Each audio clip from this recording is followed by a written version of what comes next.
Chers apprenants, bienvenue à ce cours en ligne sur l'employabilité et l'entrepreneuriat des jeunes, le rôle de l'économie numérique. Je rappelle que cette formation est organisée par l'IDEP, un organe de la Commission économique des Nations Unies pour l'Afrique, basé à Dakar au Sénégal. Félicitations pour avoir participé à cette formation et avoir terminé le module 2. Nous vous souhaitons la bienvenue à cette semaine d'apprentissage consacrée au thème de l'emploi et de l'entrepreneuriat des jeunes. Je suis à votre disposition pour vous aider au cours de ce processus d'apprentissage. N'hésitez pas à nous contacter à l'adresse indiquée. Merci et bonne formation. La question de l'emploi et de l'entrepreneuriat des jeunes occupe une place centrale dans les programmes axés sur le développement durable.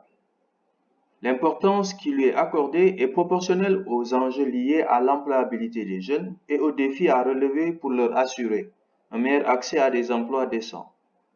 Aujourd'hui, les acteurs qui œuvrent dans la promotion de l'emploi des jeunes ont compris la nature systémique du problème de l'employabilité.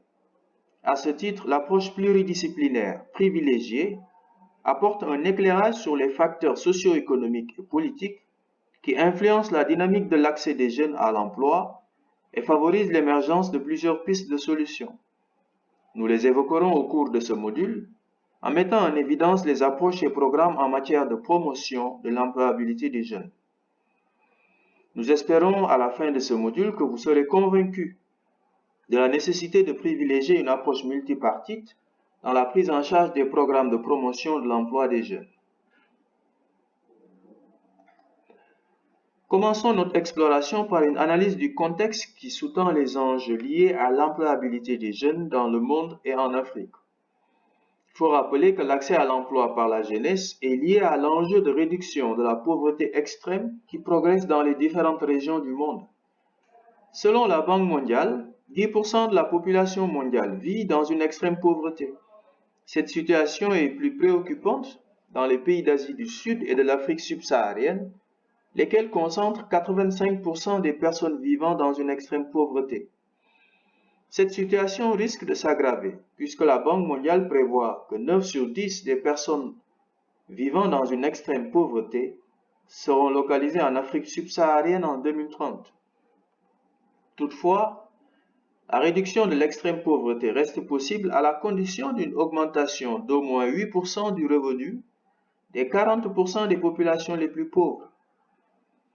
Il faut rappeler, chers apprenants, que la réalisation d'un tel scénario exige de travailler dans deux sens: comprendre les déterminants de la pauvreté et élaborer des stratégies d'éradication. Il faut souligner que les jeunes sont les plus touchés par cette pauvreté. Selon le Bureau international du travail, le chômage des jeunes en est le principal vecteur puisqu'il touche 13% de cette frange de la population mondiale. L'accroissement du revenu nécessaire à la réduction de la pauvreté passe donc par un accès des jeunes à des emplois décents. À ce titre, la promotion de l'entrepreneuriat doit avoir une place de choix aux côtés des programmes d'accès à l'éducation de qualité pour les jeunes. Sur le continent africain, l'efficacité des programmes est freinée par des obstacles liés à la prédominance du secteur informel et à un contexte social favorisant des inégalités de genre dans l'accès à des emplois décents. Nous aborderons donc dans ce module plusieurs points relatifs aux défis de l'employabilité des jeunes. Nous analyserons les opportunités et les menaces liées à l'employabilité des jeunes et discuterons des approches de développement de l'employabilité de la jeunesse.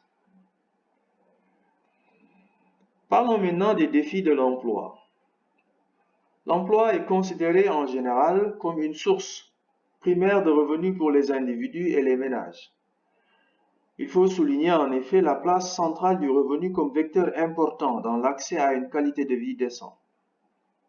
En effet, le revenu améliore l'espérance de vie des individus et facilite leur accès à une éducation de qualité.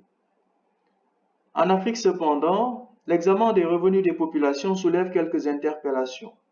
Le rapport de l'Organisation internationale du travail en 2020 montre que les revenus issus du salariat ne concernent qu'un tiers de la population active. De plus, 57% des salariés sont dans le secteur informel. Cela ne favorise guère l'amélioration des conditions de vie sociale des individus. Cette situation est aggravée par l'accès difficile des jeunes à des emplois décents, alors qu'ils font une proportion importante de la population active.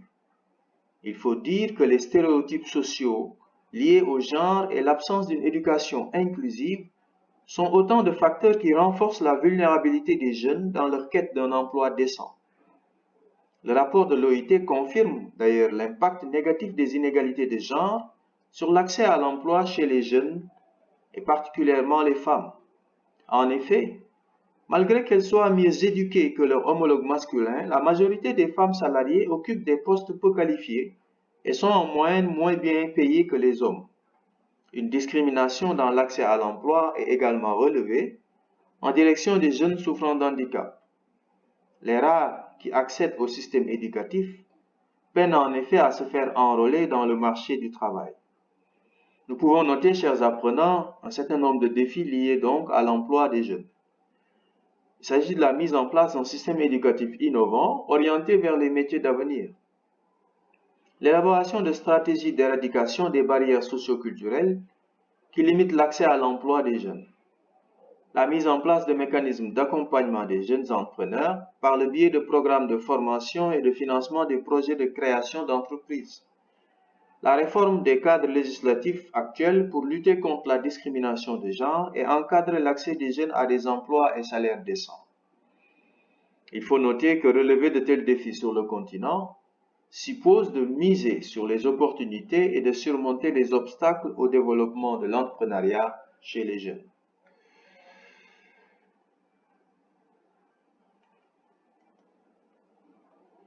L'entrepreneuriat est un vecteur important dans l'employabilité des jeunes.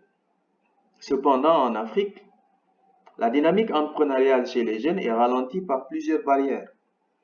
Nous pouvons en noter 5, à savoir les barrières socioculturelles, la faible prise en compte d'une éducation entrepreneuriale inclusive dans la formation des jeunes, l'accès difficile au financement de la création, les lourdeurs administratives, mais surtout l'inefficacité des mécanismes actuels d'accompagnement et de soutien à l'entrepreneuriat. Chers apprenants, d'autres obstacles se dressent certainement face aux jeunes entrepreneurs en Afrique.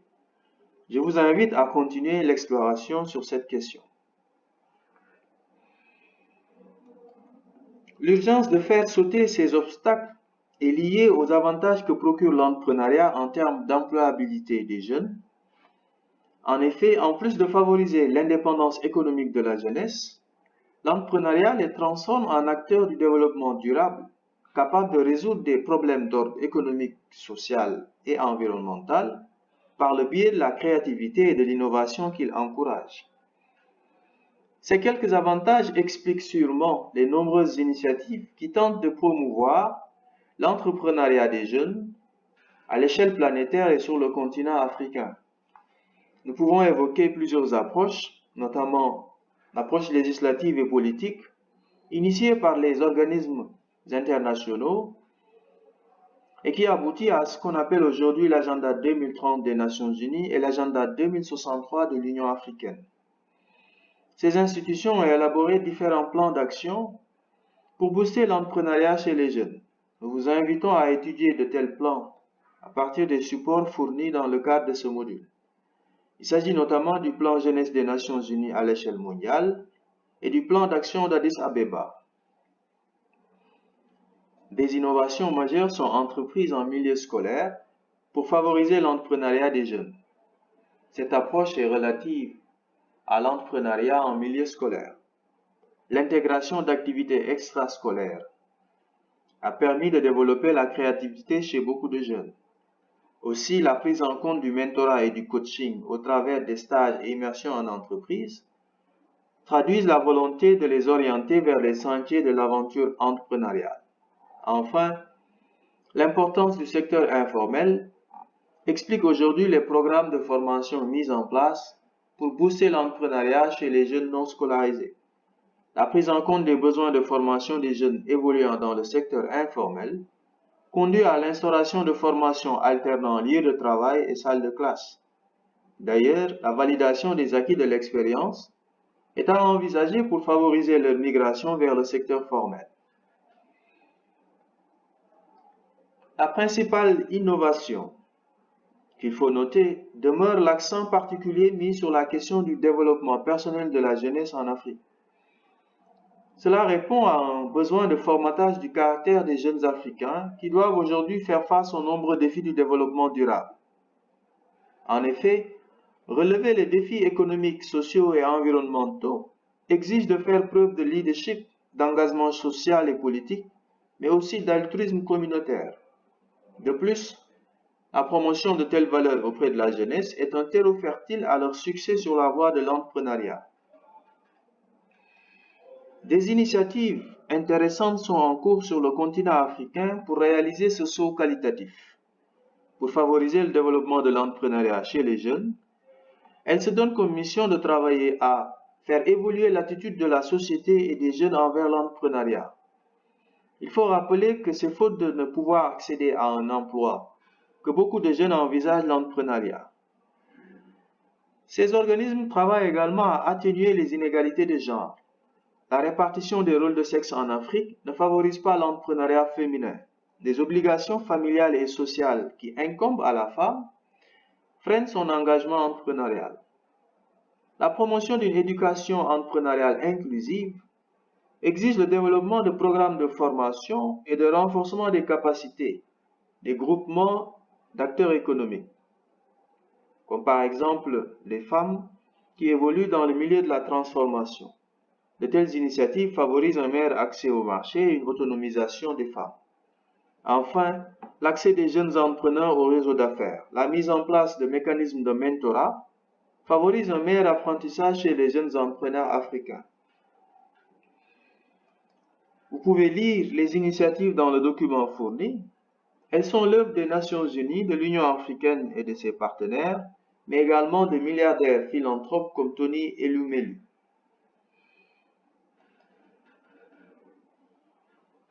L'une des initiatives définies dans le cadre de l'agenda 2063 est le corps des jeunes volontaires de l'Union africaine. Il a été mis en place pour favoriser l'implication des jeunes dans le cadre de la réalisation de l'agenda 2063. Il s'agit d'une stratégie mise en place pour renforcer le statut des jeunes en Afrique en tant que participants clés dans la réalisation des objectifs de développement humain. Les actions définies dans le cadre de ce programme visent à renforcer les compétences, connaissances et à développer la créativité et l'apprentissage en vue de favoriser une construction durable à l'échelle continentale.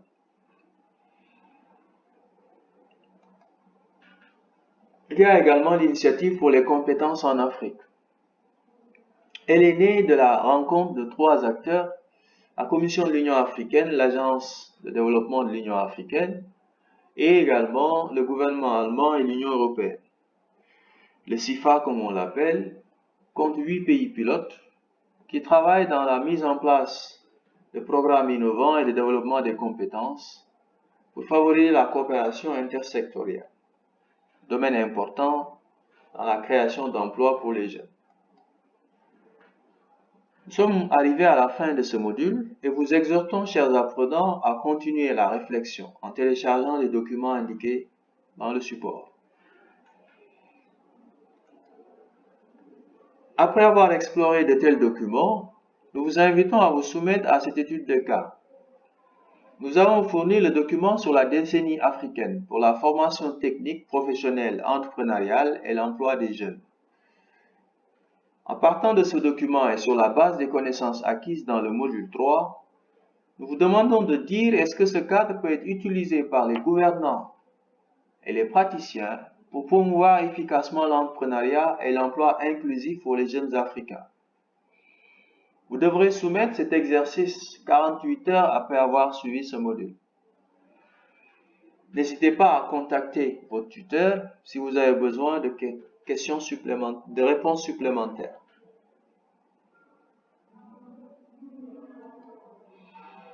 Après avoir terminé ce module, nous vous invitons à vous soumettre à un test de connaissance. Vous avez ici un aperçu des questions Un questionnaire beaucoup plus complet est intégré au niveau de la plateforme. Vous devrez y répondre après avoir parcouru l'intégralité des documents. Chaque bonne réponse vous donnera droit à 5 points. Félicitations pour avoir terminé le module 3.